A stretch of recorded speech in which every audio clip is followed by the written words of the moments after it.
you very much. David Alton and I have been asked to share the proceedings this evening. It's a great privilege and pleasure for me to do so.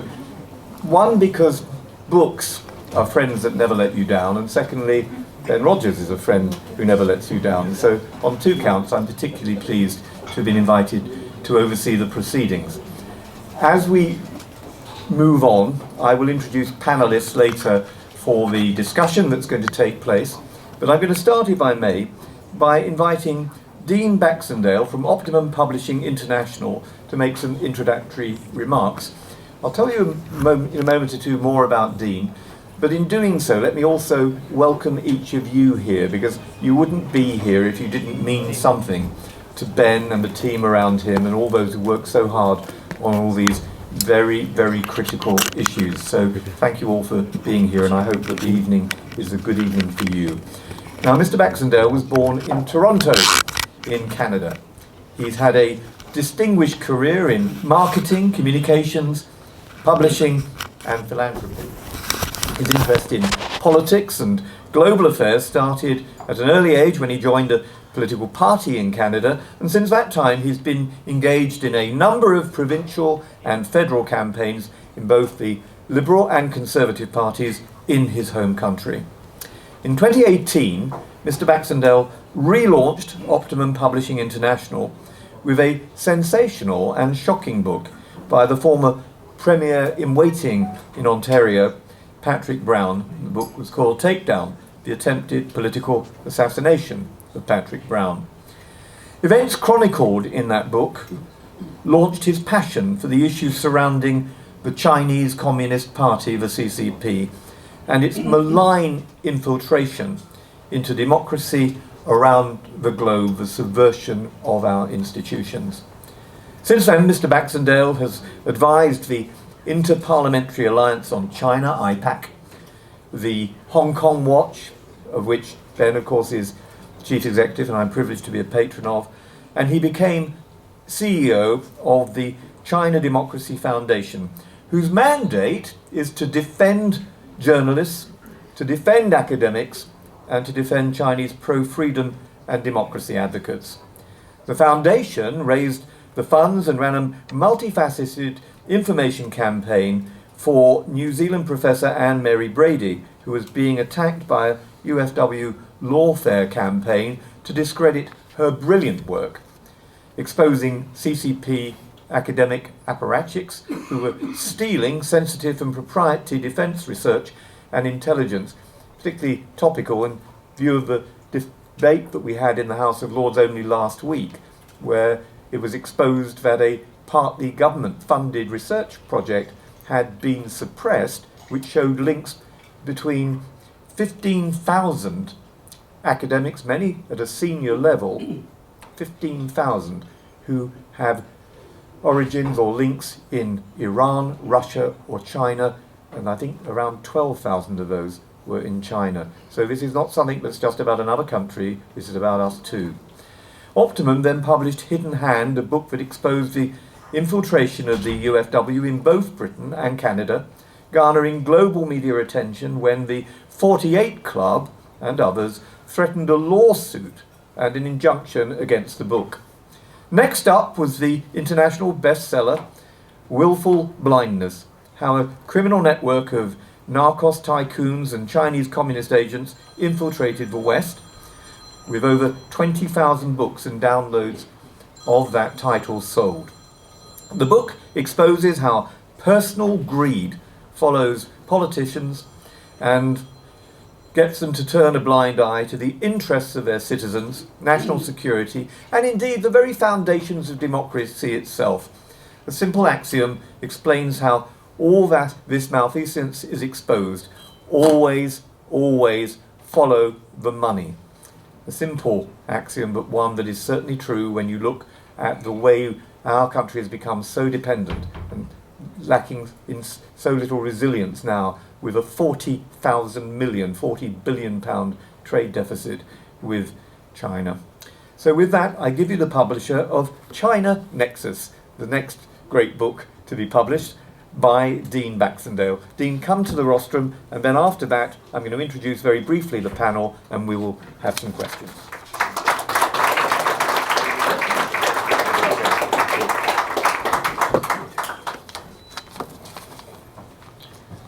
Good evening, everyone. Such a pleasure to be here in London tonight to meet all of you, and thank you very much for coming. I'll have to watch for that feedback. So, tonight's the launch of the China Nexus, Benedict Rogers' 7th book. Of course, you know, all of you have been observing with, I'm sure, very little, with different emotions, about the goings-on over the last 3 weeks politically here in this country. And as a fascinated geopolitical observer, I was beginning to believe that the Ministry of Silly Walks was actually part of the Conservative government. Which was one of my favorite Monty Python skits back in the 70s. Anyway, I'm dating myself. I so note few have walked in and out, and in again to 10 Downing Street over the past 3 months, or 2 months, I should say. Let's hope that that new Prime Minister has a great deal more luck in consolidating his government and bringing some stability back here to the UK and helping it out of its economic woes. I would like to thank some people back in Canada, my managing editor, Janice Weaver, my sales team in Canada, the Manda Group. Here in the UK, my sales distribution team from CBL Distribution, which is where booksellers can buy the books from. Our publicist, Ben Cameron, who's here for the media, if they'd like to get a media package. And my friend, author, and communication strategist, and National Post columnist in Canada, Tasha Kiridan. So thanks to also Abby Coleman and her team here at the Royal Thames Yacht Club. And if we could give all those people a round of applause. Thank you. Quickly, a little bit about Optimum Publishing International. A bilingual publisher. We launched in the mid-70s. We've always been an international publisher. We've published over 500 titles in over 10 languages in over 30 countries, usually in co-publishing deals with various publishers. This is the first book, though, that Optimum launches in the UK. We plan to have a sound footprint here in the future, as this is kind of a coming home for me, as both of my parents are British and left to come to Canada back in the late 50s, and I was that product. So here I am back on the soil. I'm a bit of a troublemaker, so get used to that, and mostly for the Chinese Communist Party. I've been involved with business at various times, and selling my last business in a brief attempt at elected politics, I decided to reestablish Optimum after my father passed away in 2018. The inside joke in the family is that he left them all the money and he left me the publishing company because he said I could afford to lose money in publishing. So as we all know, it's very challenging to make money in this business, but we do it for other reasons and passions, and one of those passions is why I'm publishing Ben Rogers here tonight. But we became a national leader in exposing the malign institutions, current espionage, infiltration operations of the Chinese Communist Party, with a number of books, obviously, that were mentioned earlier on. And I call it either dumb luck or passion for truth that piqued my interest in the subject. And since doing so, we have forged an international political, academic, and security partnerships to fully understand the threat and prepare for the onslaught of attacks that Optimum and myself have faced since taking on this very subject matter. Many of you in this room have taken a great deal more risks than I have, so I appreciate all of that work that you've done to bring these issues forward. That, of course, is a small price to pay, as I said. The sacrifices have been many for people in this room. Before I go on, though, I do have a special announcement, and announcing Optimum's second book here to be published in the UK. Where's Dolkun? Isa? Hello, Dolkun. So Optimum has agreed and has signed Dolkun for publishing his book in English in Canada, the United States, and in the UK. We'll be launching it here next year in April, and we hope it too will be a great, marvelous success. So thank you, Dolkun. The control of the China diaspora, whom believe that the CCP is watching them when they go to vote here in Canada and around the world, has led to many people the influence where 15 ridings were decided last election in the CCP, we believe, through our intelligence network and contacts and reports that we have, is that they changed 15 ridings in favor of the current Liberals and turned those away from Conservatives in Canada. They have similar infiltration operations here into the political apparatus. I won't really get into that too much right now. And I just want to go on to say that which brings me to China Nexus at this particular point in time. I can go on about, national security. Australia gets it. We need FIRA, we need FARA, which are Foreign Agency Registration Acts. We need politicians that here in Britain have been co-opted by the Chinese Communist Party, both before and after their terms in Parliament. As we know, there's the great story last week of pilots from the RAF being, paid £240,000 a year to go and teach the Chinese how to defeat us in the war that they are planning. So, having said that, we are already in a war with China. The hybrid warfare and their tactics, which I document in a number of books, including willful blindness, the China Nexus, which would talk a little bit about that, but also in an upcoming book called The Mosaic Effect, where we outline for the world how the UFW operates and the impact and imprint that they have in Canada, and this formula is run around the world. So, just a couple things. Ben today, brings us the China Nexus. I've gotten to know Ben over the past 3 years. We were introduced by a Hong Konger, and I knew Benedict's passion right away for the subject, and somebody who'd obviously spent a great deal of time in China, understanding the people, making friends, and now really trying to represent those people here and trying to bring their voices forward so that politicians, business people, and academia, and influence leaders understand the challenges that Uyghurs, Tibetans, the Taiwanese, Falun Gong, and Hong Kongers obviously face on a day-to-day basis. Ben's book, for just a few words, is a call to action for everybody here. It's about mobilizing everyone in the room to fight for freedom and to rally against totalitarianism. You could do this in multiple ways. First of all, buy a copy of the book. That would be brilliant. That helps me pay for the event and pay for other authors and bringing these. Tell your friends, please. Go on social media, talk about the book if you like it. I think you are going to like it, and because it is a brilliant story. And it really does. I think this book will make an impact globally on legislatures and people around the world. And all of you are part of that here tonight in launching this book. So I thank each and every one of you. So thank you very much for that. Now, Ben really doesn't need any introduction to any of you. So I'm going to leave that to Lord Alton at this particular point in time to just say a few kind words about Ben. And again, thank you for being here tonight. Please enjoy, network, and Ben will be signing and dedicating copies after the panel. And again, thank you very much for joining us here tonight. Thank you.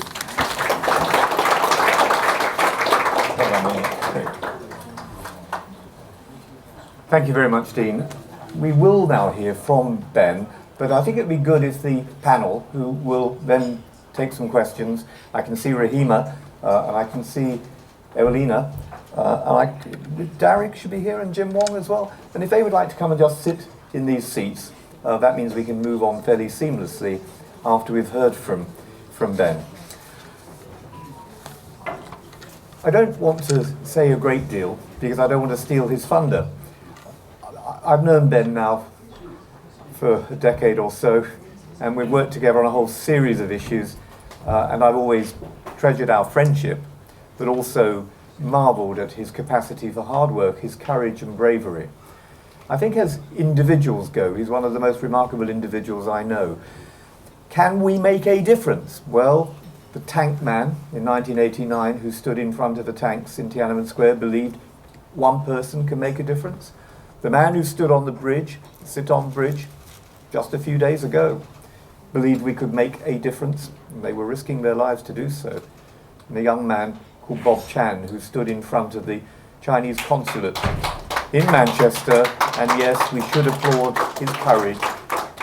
I met him last week, and it's appalling that someone in this country who has joined more than 130,000 people from Hong Kong who have had to flee that jurisdiction because of the threats to them, because of the people that many of us in this room know who are now languishing in prisons or who have been arrested or who are awaiting trial or undergoing trial, everyone from young students to a 90-year-old cardinal. You look at that and you say, what on earth could have done this? And we know the answer. It's the Chinese Communist Party. What difference can we make? Well, we make a difference by raising our voices. We make a difference by putting pen to paper.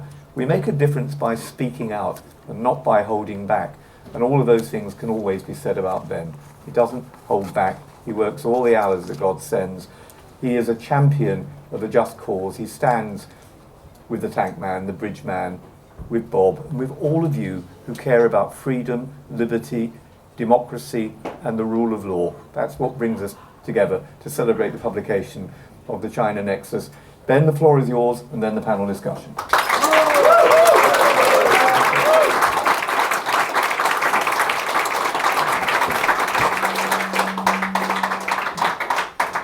Well, ladies and gentlemen, first of all, can I thank all of you so much for coming tonight. It's wonderful to see such a wonderful range of old friends, colleagues, representatives of the different communities that this book covers, and real allies in this cause. So I'm deeply grateful to you all. I want to say a special thank you to Lord Alton for not only hosting this event tonight and for writing the foreword to the book, but also for all your many tireless efforts. If you think I work long hours, you should look at Lord Alton's diary. All your efforts in the pursuit of human rights, not only for the peoples of China, but well beyond. I'd like to thank my colleagues in Hong Kong Watch, and also our friends in Free Tibet and Stop Uyghur Genocide, who are co-hosting this event tonight. And of course, especially thank my publishers, Optimum Publishing and Dean Baxendale and all his team, and he's already thanked his wonderful team, but I extend my deepest thanks to everybody who's helped get us to where we are tonight. And a special thank you to Dean, not only for taking me on and for publishing this book, but for being not just a publisher, but actually a fellow troublemaker and a real ally in this cause. There are so many other people that I could and should thank. I did, for the book, over 80 interviews, and rest assured I'm not going to name all 80, we'd be here all night, but I do want to thank everyone, Uyghurs, Hong Kongers, Tibetans, Chinese dissidents, Chinese Christians, Taiwanese, and China watchers and policymakers around the world. If I was to name one person, and there are many I should name, but I will just name one, and that is that I was hugely privileged, and it was actually Lord Alton's suggestion that got me to do this. I was able to do an interview in writing with His Holiness the Dalai Lama, which is included in the book, and that was a great honour. I want to thank Nathan Law, who can't be with us tonight, but who's written the preface to the book. My friends and colleagues in CSW, the human rights organisation where I worked full-time for 17 years and with whom I still continue to work closely. And I want to say a special thank you to 3 people without whom this book would have taken much, much longer, or possibly not even seen the light of day. Max Darby, Tom Webster and John Stackhouse, who spent many hours transcribing those 80 interviews for me and providing valuable research. And finally, before I talk very briefly about the book itself, there's one other person I would like to thank, both for being here tonight and for all her support, and that is my mother.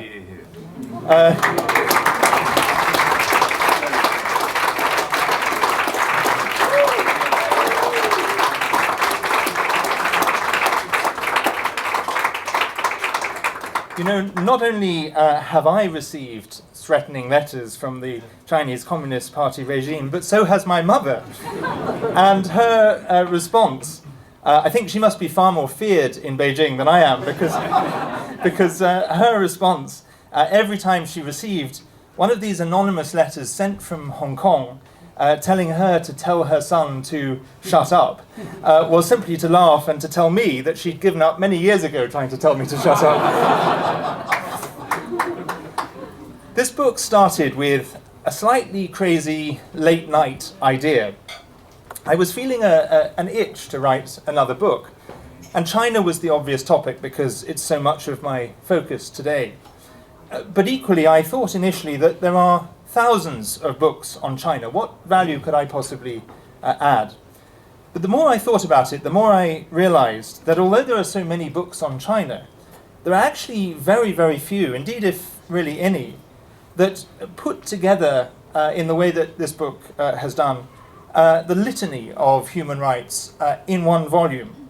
A book that tells the story of the crackdown on dissidents, lawyers, bloggers, and civil society across China, together with the story of the dismantling of Hong Kong's freedoms and autonomy, the genocide of the Uyghurs, the atrocities in Tibet, the persecution of Christians in Falun Gong, forced organ harvesting, the threats to Taiwan, the complicity of the Chinese regime with crimes against humanity in Burma or Myanmar and in North Korea, and includes a chapter at the end on what the international community should do about all of this.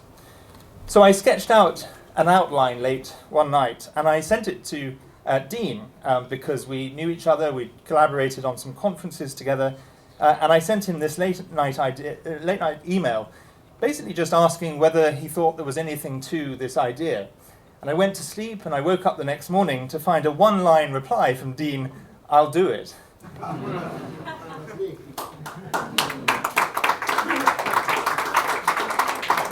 One of the things that I was very clear about in my mind from the start was that I wanted the book not only to tell the story of the horrific repression by the Chinese Communist Party regime under Xi Jinping, but also at the same time to convey my love of China and all the diverse peoples who suffer under the CCP. I believe it is so important that we are clear about the difference between the CCP and China. I am not anti-China. On the contrary, I'm very pro-China as a country with its rich culture and civilization. It is the CCP that I oppose. And so the book begins with the most personal and in some ways most light-hearted, it gets heavier going as you get deeper into it, chapter recounting my experiences living as an 18-year-old for 6 months in Qingdao, famous, by the way, for the best beer in China. That wasn't why I went there, but it was a nice discovery once I was there.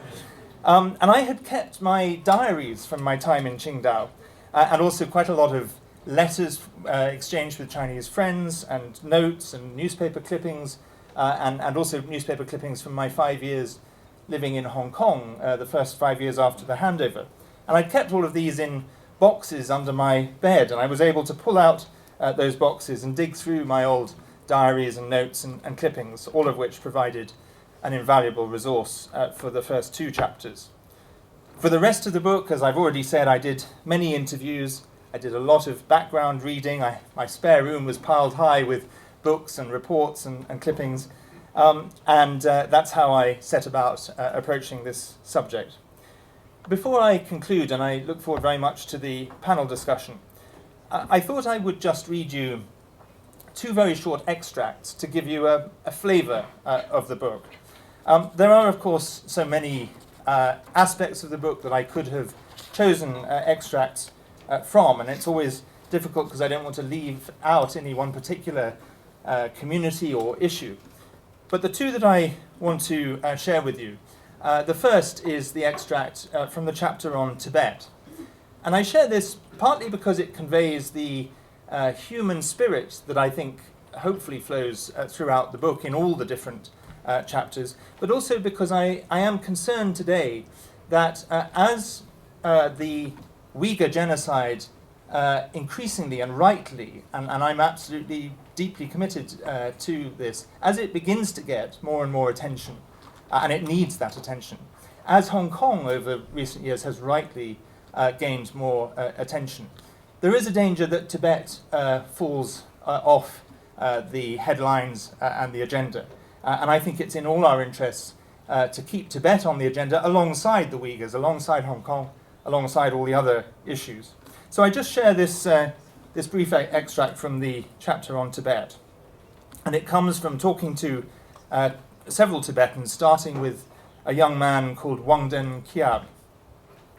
Today's Tibet, Wangden Kyab said, is a prison in which your movements are monitored, your thoughts corrected, and your rights confiscated, snatched, and crushed. However, like all the Tibetans I spoke to, he holds on to hope. They cannot kill all the Tibetans. So as long as there is a single Tibetan on this earth, their spirit will remain for generations. One day, we can have our own country. Nima Lamo expressed a similar belief. Our hope, she said, is driven by the fact that the truth always prevails. Truth is on our side. That is why Tibetans are hopeful, because truth always wins. For her and most Tibetans, their two desires are to meet His Holiness the Dalai Lama and to see Tibet free. We want to be able to live our own lives, she said, to live in freedom, to live with our heads held high. Lobsang Tsetsen, a young Tibetan who was translating for Lamo in our interview, added an additional aspiration. Born and raised in exile, he said he had no bigger desire than to be a citizen of a free Tibet, to walk on the streets of Tibet, and as a football fan, to watch the Tibetan national football team play in the World Cup. Admitting that that might seem a far-fetched dream, nevertheless, he said, I want to sit in a stadium and cheer the Tibetan football team. For us, freedom comes in these small forms. I also want to take part in a nation-building process to elect Tibetan leaders in Tibet. And I think those same aspirations are true of Hong Kongers, of Uyghurs, and indeed of the people of China. The second short extract is from the very end of the book, and I think it conveys the central message.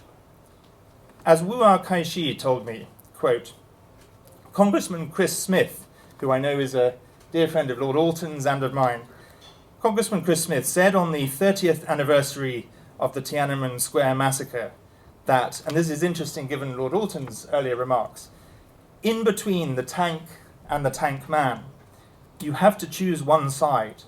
There is no middle way. There is no in-between.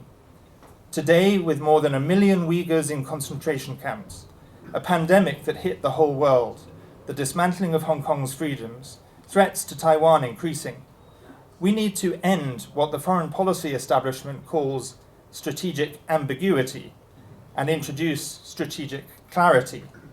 That clarity is the answer to the question of what the free world should do. Stand clear and tell Beijing that there is a red line. The goal, as dissident Xu Zhiyong puts it in his powerful book, To Build a Free China, A Citizen's Journey, is, quote, a free China with democracy and the rule of law, a just and prosperous civil society, and a new national spirit of freedom, justice, and love. If we can help the peoples of China and Hong Kong, Tibet, and East Turkestan achieve that, the world will be a better, more peaceful, and safer place. Ladies and gentlemen, I conclude just by saying that we saw just over a week ago the true nature of the Chinese Communist Party regime on display in the consulate in Manchester, the appalling brutality, inhumanity, barbarity, and criminality of Xi Jinping's regime. We saw it again just this weekend with the shocking removal of former President Hu Jintao from the party congress. Earlier today, I don't think anyone in the room kind of missed the fact a new prime minister in this country took office in Downing Street. I have written an open letter to Rishi Sunak today, which is available, I think, on paper at the back of the room and on the China Nexus website. And I set out what I hope he will do, 6 things in particular. And in the book, I set out in more detail other ideas for what can be done. And so I just end by saying this. If you buy this book, and I echo Dean's hope that you will, if you buy it, I'd urge you to please read it carefully. And if you read the book, please join with us in acting to help everyone suffering the repression of the Chinese Communist Party regime and to defend our own freedoms here at home and around the world. Thank you all very much.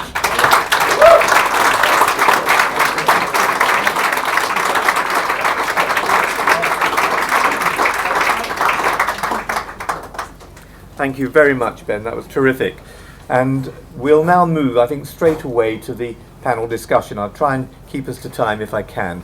I'm delighted that on the panel that we have people I know and one I don't, but I know of, and I know that we'll be pleased to hear from each of them. Rahima Mahmood is a Uyghur artist and activist. She's also a good friend, and we have worked with one another for the All-Party Parliamentary Group on Uyghurs, of which I'm Vice Chairman, but on legislation that I've drafted. I have yet another bill before the House on Friday about genocide determination, and no one really could have done more to speak out for the Uyghur people than Rahima has done so bravely. She's the UK Project Director of the World Uyghur Congress and the Chair of Stop Uyghur Genocide. Jim Wong is a Hong Kong activist who moved to the United Kingdom in 2020, unjustly charged with 8 offences in the 831 Prince Edward Metro Station case. He's the co-founder and director of Hong Kong Link Up, currently working for Hong Kongers and for the Ukrainian community in the UK. Darig Fokme is a Tibetan, a freelance writer and academic, a PhD student at the University of Oxford and founder of Himalayan Initiatives. And we also have Dr. Ewelina Ochap, who co-wrote a book on genocide with me, which was published earlier this year. She works for the International Bar Association's Human Rights Institute, and she is indefatigable in the way that she campaigns on these very issues, but especially on the question of genocide. Let me turn, if I may, to Rahima, Jim and Darig, first of all, if I may, and perhaps Ewelina to say something on the issue of genocide specifically, but the other three for the official reaction, initial reaction to the book from your own perspectives, very briefly, because we've got to rush through a number of these questions, which I know several in the audience of ours should be put to you. So who wants to go first? Rahima. Thank you so much, alongside such great friends, and congratulations to Ben for this book. For me, I have read many books, and this, what Ben said earlier as well, there's no book that has put all these communities and the personal experience of activists, dissidents from all background, Uyghurs and Tibetans and Hong Kongers, Chinese dissidents. Also, it included a brief history, because that can give some quite a good understanding about what is happening in Uyghur region, in East Turkestan. People know about it because of genocide that is happening for the last 6 years. But what is happening to Uyghurs not just suddenly started, it has a history. So that book gives quite good, clear, detailed history there. So I think that is very unique. Thank you very much. What about Darig? What have you made of the book? I yet to read the book, but I'm absolutely believe it's a good book. I read other his books from Burma, and it's excellent. I'm sure this book would be a great. And Jim? And my first reaction of this book is this is a book going to be banned by the CCP, and I believe that.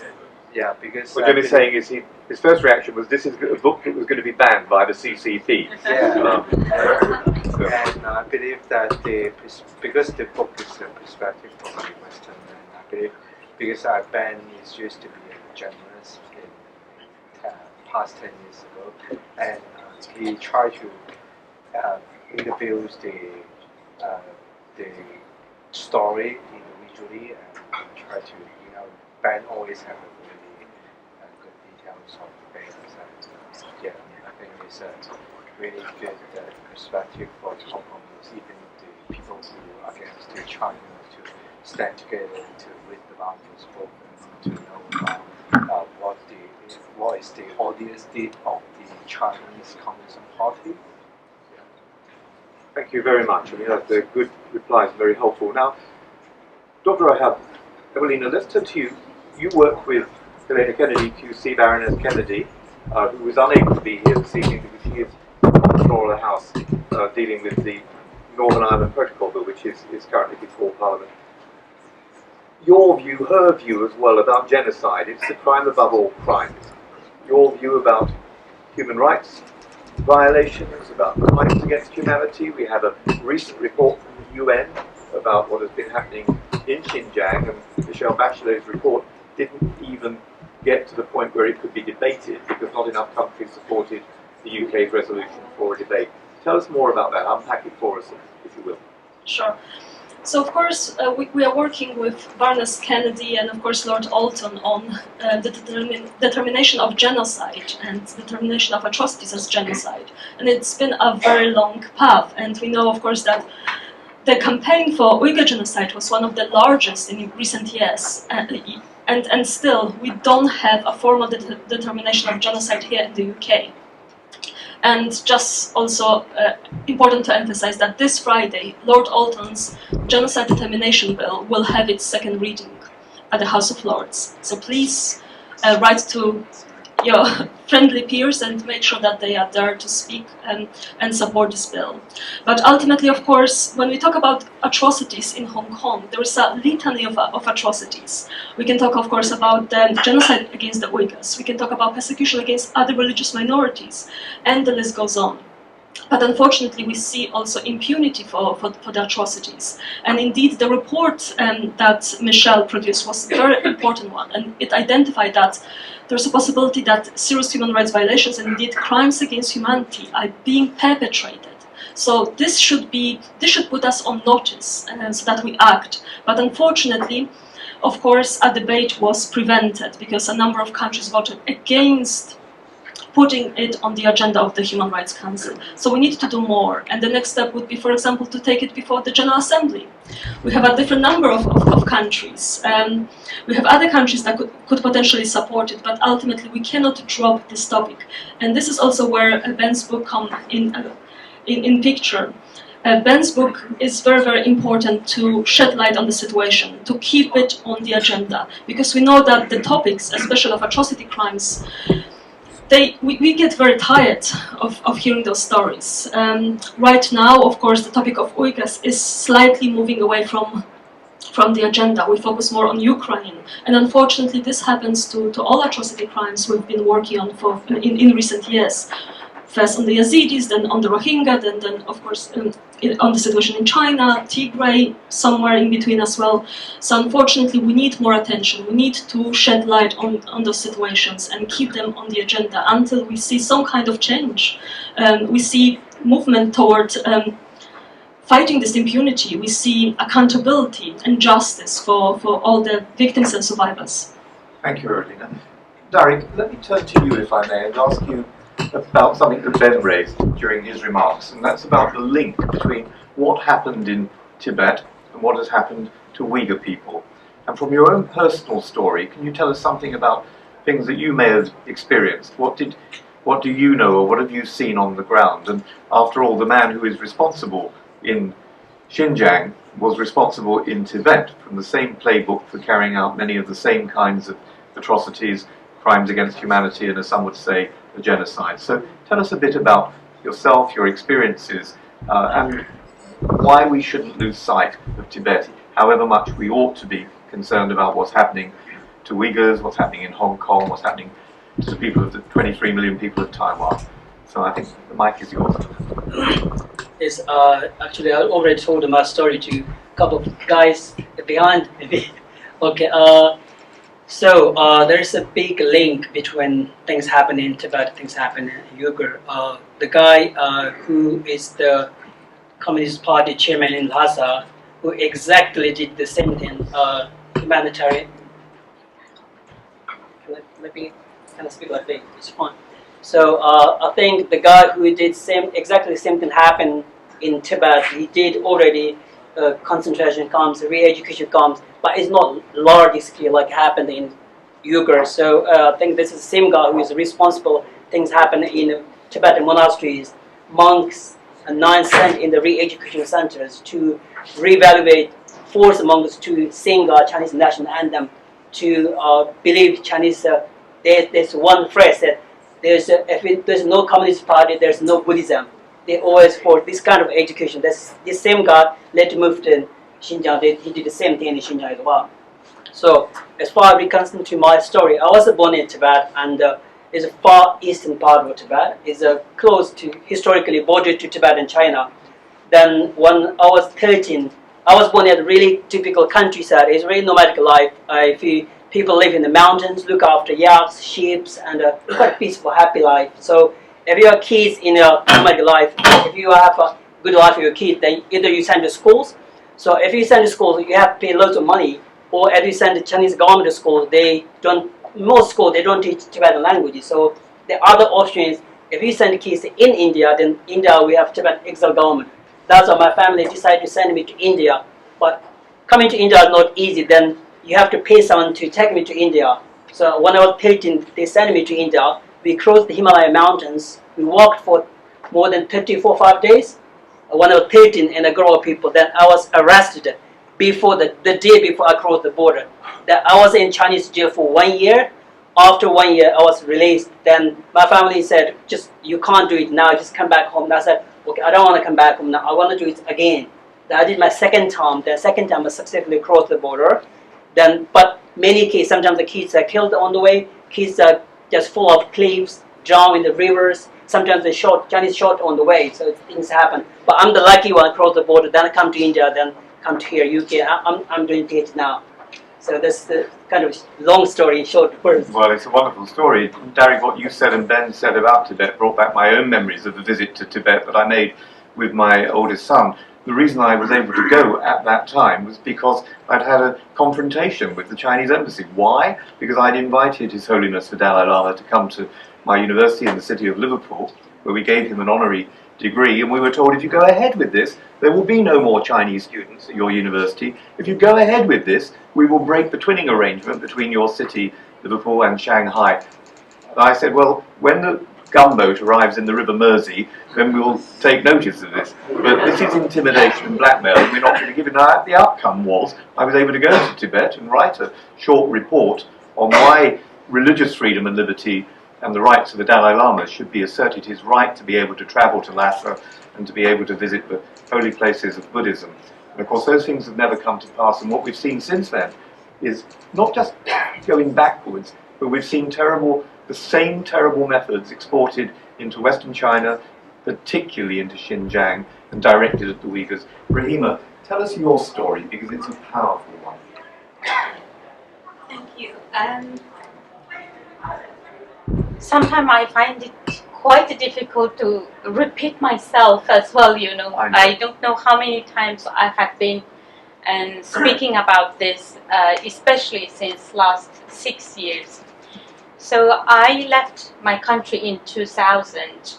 I made up my decision the 5th of February 1997 when the Gulja massacre happened. And if people don't know about the Gulja massacre, you can Google. And so a very peaceful protest was crushed by the military and the police, killing hundreds on the night, and then followed by mass arrests. So at that time, my son was 1.5 years old. I decided that I don't want my son grow up one day and taken away. I didn't think about myself at that time, strangely. Then I left. I managed to leave in 2000 after obtaining a student visa to do master's degree in science in this country. And from the day I arrived, the first person I spoke about the massacre and the discrimination and how Uyghur people are suffering under the Chinese regime. The first person was a taxi driver who picked me up from the airport at Manchester airport. And so since then, I couldn't return for the last 22 years. But at least I was able to speak to my sisters and my brothers. I have 9 siblings still living in East Turkestan. Even when I had a grade 3 cancer in 2013, none of my siblings were, allowed to visit me, to look after me. But the worst came from 2016. Since October, I couldn't get hold of anyone. Just suddenly, no one would answer my phone calls. And that was just after Chen Quanguo was appointed as a party secretary who ruled Tibet for 5 years. So August he moved to become the party secretary, and then from October no one would answer my phone calls. And then on the 3rd of January 2017, after repeatedly calling all my siblings, especially my eldest brother, finally he answered my phone. And when I said, why no one is answering my phone call? And he said, they did the right thing, and please leave us in God's hands. And that is the last time I heard, someone's voice, my loved one's voice. That's the last time. And then, through my interpreting work with the BBC, with the many reports, breaking news, for example, the gang rape report by the BBC, and people all know I don't want to repeat what is happening. And the worst thing is not knowing what's happening to your own loved ones. And I'm not alone. So many Uyghur friends are here. Dolkun is here, and a lot of Uyghurs say the same thing. It's tragic that I'm lucky that my parents didn't live to see this horror. So I feel I am one of the lucky ones that my parents died before this happened. So that's all I can say. It's just horrible. Rahima, no one who ever hears your story, and I know your story, that can be other than moved, profoundly moved by all that you describe and say. And these are the ingredients that make up the freedoms and privileges and liberties we enjoy in this country, and why we've got to put them at your disposal and ensure that your voice is heard in every possible outlet and every possible way. So even though I know it pains you and hurts every time you have to tell the story, thank you for doing so this evening.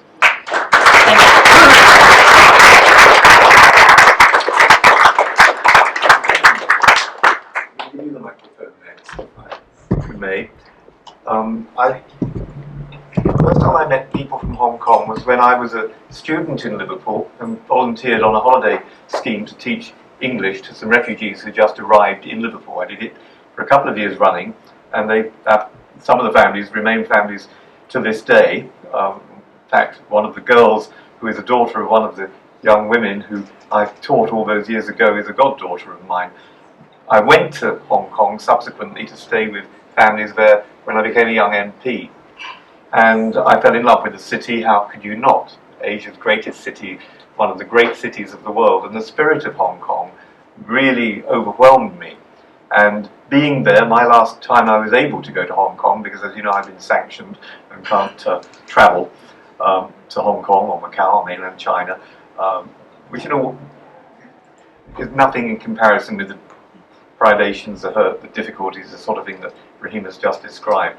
But it hurts me not to feel I can go back to a city that the last time I visited was during the elections as part of the international monitoring team in 2019, and seeing this extraordinary outpouring of desire for democracy and for freedoms and liberty, the things that we often take so much for granted. I saw some people laughing at some of the chaos that we've been experiencing in Britain recently, but I know if people have the opportunity to trade the kind of democratic chaos that comes to a peaceful conclusion and brings about change with dictatorship and the buggery that we've seen in Hong Kong, they would, I'm sure, happily and readily do so, and of course 130,000 have. Tell us your story, how you've come here, what your hopes are. Yeah, thank you. And sure. And my story is happened. It was happened in the 31st of August in 2019 in Hong Kong, and I was involved in the protest which is against the decisions of the Chinese conferences in 2012, and which is the decision is trying to decide the democracy development of Hong Kong, and the CCP trying to use the 1,200 people to decide the chief executive at the moment, and that's why I went to the street and I took part with the protests, and I took part the protest at the 31st of August at the 2019, which is trying to against the decision of the 31st of August at the 2012 of the Chinese conference, which is and after that I've been arrested by the Hong Kong police at the protest scenes, and they trying to shoot me and the 8 offenses to ask me to and after the offenses the accusation, and I went to the British and trying to to tell the story to the British, then which is the story about the Communist Party trying to use the judicial system to put the offences to the protester, which is those evidence were fabricated, and because when I was arrested, I was detained by the Hong Kong police in 48 hours, and they trying to ask me to to take the photos with the clear, but those clear which is when we were arrested, and those clear with us, but some of the clears is not belong to me, and the Hong Kong police trying to use the they put the offences on you and to murder your life, and then that's why I came to the UK to seek for the asylum. But the story I want to tell is about the Chinese Communist Party. If the area is nearby the Chinese Communist Party, and it will get end well, and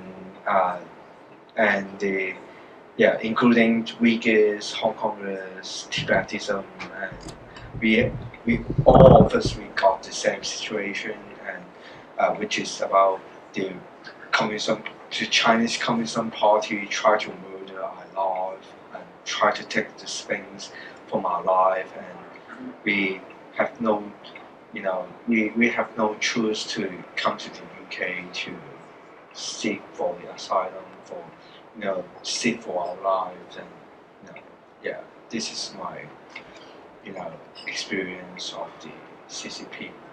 Yeah, thank you very much indeed. Now, yes, I think around.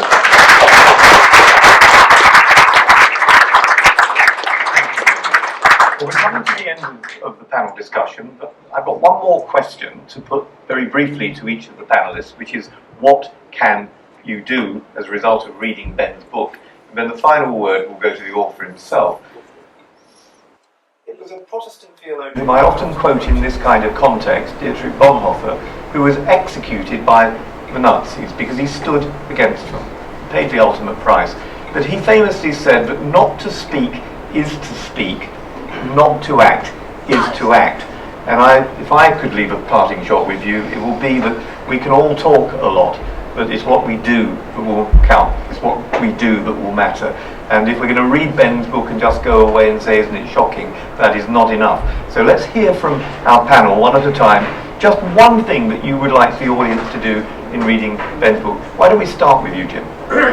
Yeah, sure. And I think the things we can do is, of course, reading Ben's book and trying to understand the situation about the Hong Kong situation between China, the Uyghurs, including the Tibetism, and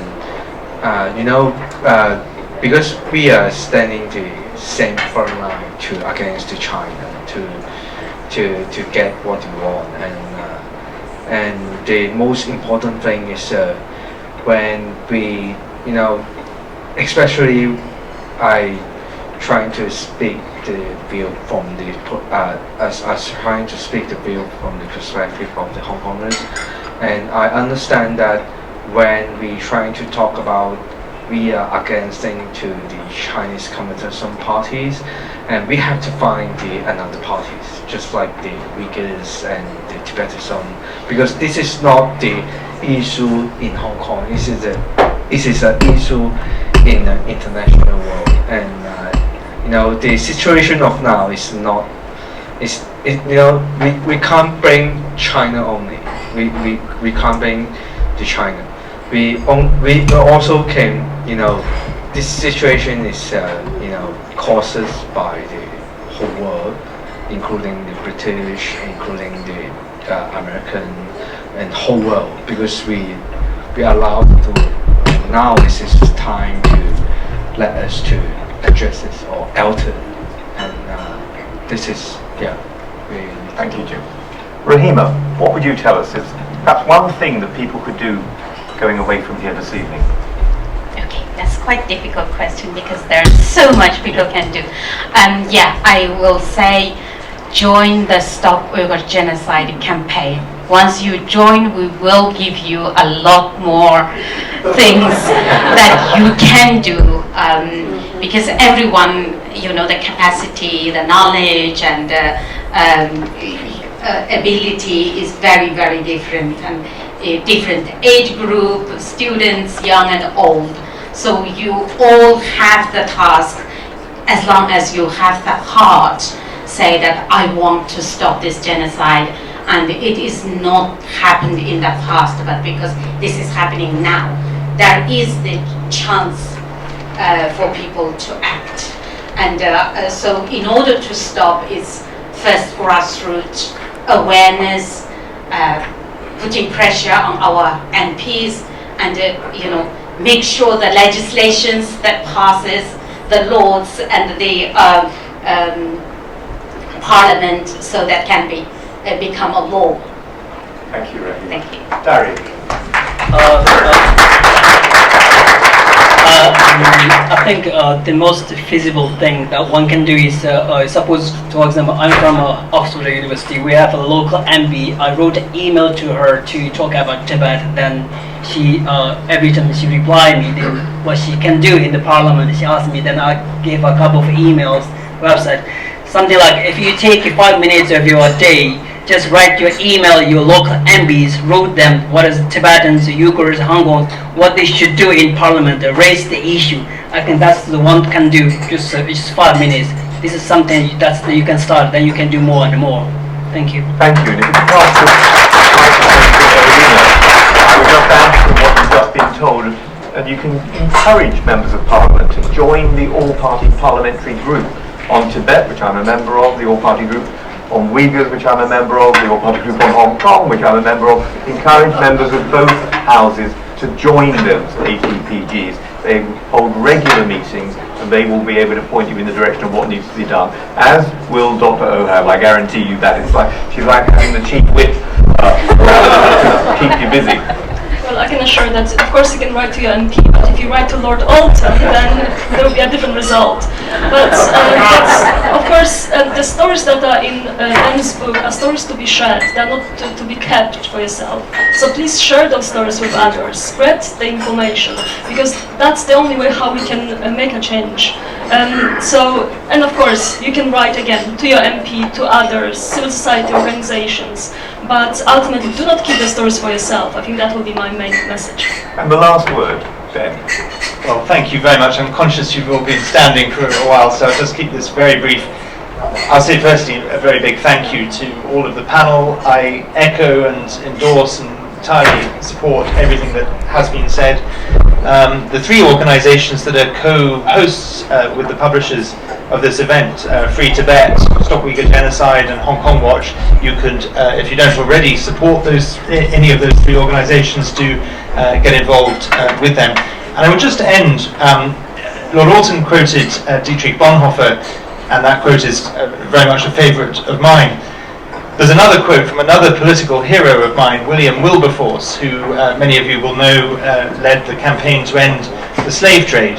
And he said these words when he was speaking, introducing legislation to end the slave trade.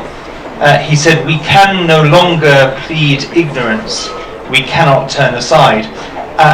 When Jim first arrived in this country in 2020, in between the COVID lockdowns, we met within a couple of days of him arriving, and we met in Wimbledon, and I took Jim past William Wilberforce's house and told him the story of Wilberforce, pointed out the house, and a few minutes later we were walking down the street on Wimbledon Common, and a voice called out my name, and I turned round, and there was the Minister for Human Rights in the Foreign Office, Lord Ahmed of Wimbledon. And I introduced Lord Ahmed to Jim, and Jim shared a little bit of his story and the situation in Hong Kong.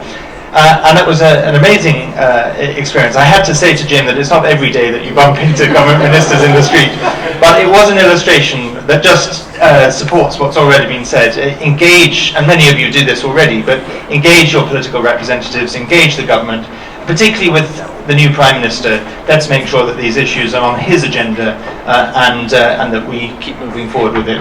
And thank you all so much for coming tonight.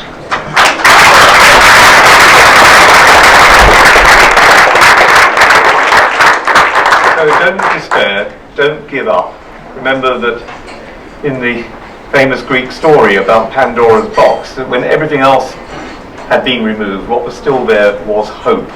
And I'm always inspired by these hopeful words from Liu Xiaobo, who died, of course, in 2017, famous writer and dissident, served 4 prison sentences in China. He said, "There is no force that can put an end to the human quest for freedom. No force that can put an end to the human quest for freedom." He was right. Thank you very much for all being here.